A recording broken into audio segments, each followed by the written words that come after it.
সম্পর্ক রাখেন।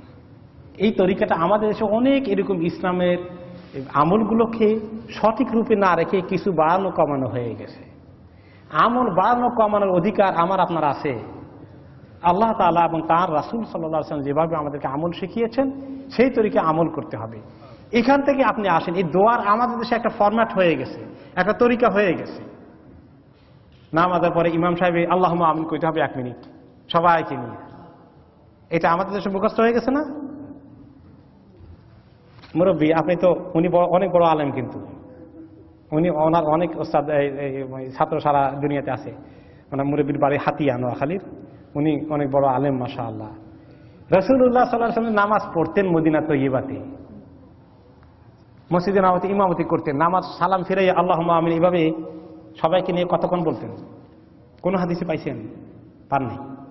আমাদের দেশে এটা আসলো কেমনে? তিনি নিজে অনেক দোয়া করেছেন, বুখারী মুসলিম সকল হাদিসে আছে যে তিনি নামাজের পরে অনেক দোয়া করতেন।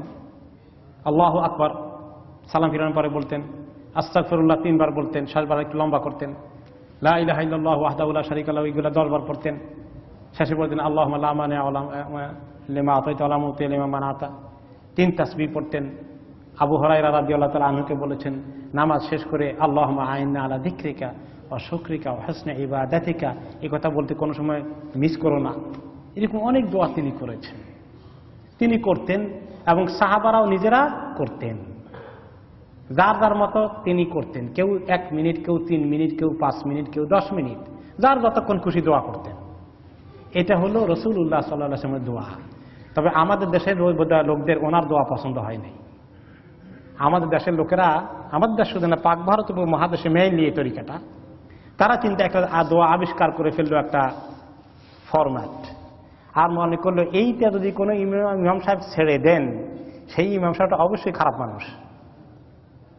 যদি কোনো ইমাম সাহেব কোনো দিন আমাদের দেশে বলে যে আজকে আমার দোয়া করার সময় নাই, আমার এখন টয়লেটে যাওয়া লাগবে, তারে ছাড়বে নাকি? আরে 1 সেকেন্ডের জন্য হলে করে যান, এটা একটা ফরজ বানাই ফেলছে। আর এই 1 মিনিটে পেট ভরে সবার। আমার কত দোয়া দরকার আছে, আপনার কোন দোয়া দরকার আছে, সব তো কমন না। প্রত্যেকের নিজস্ব হাজাত আছে। আমি ঢাকা শহরে সৌদি আরব থেকে লেখাপড়া করে আসার পরে চাকরি করতেছি। তো এক জায়গায় এক মসজিদে নামাজ পড়তেছি, ওই এলাকায় আমি থাকি মহাখালীতে।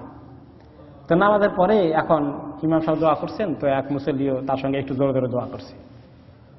এখন আরেক মুসল্লির দোয়ার পরে খেপে গেছে, তোমার এত দোয়া তুমি নিজে নিজে করতেছো, ইমাম সাহেবের সঙ্গে দোয়া করে, তোমার দোয়ার কারণে আমি কোনো মনোযোগই দিতে পারিনি।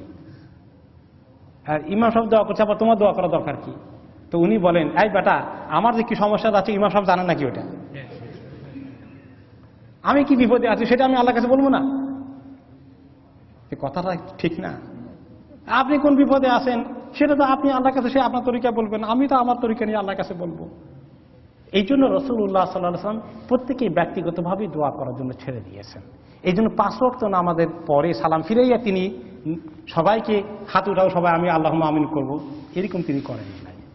সবাইকে তিনি আমল শিখিয়ে দিয়েছেন, প্রত্যেকে নিজের মতো করে 1 মিনিট, 5 মিনিট, 10 মিনিট, 15 মিনিট আমল করো।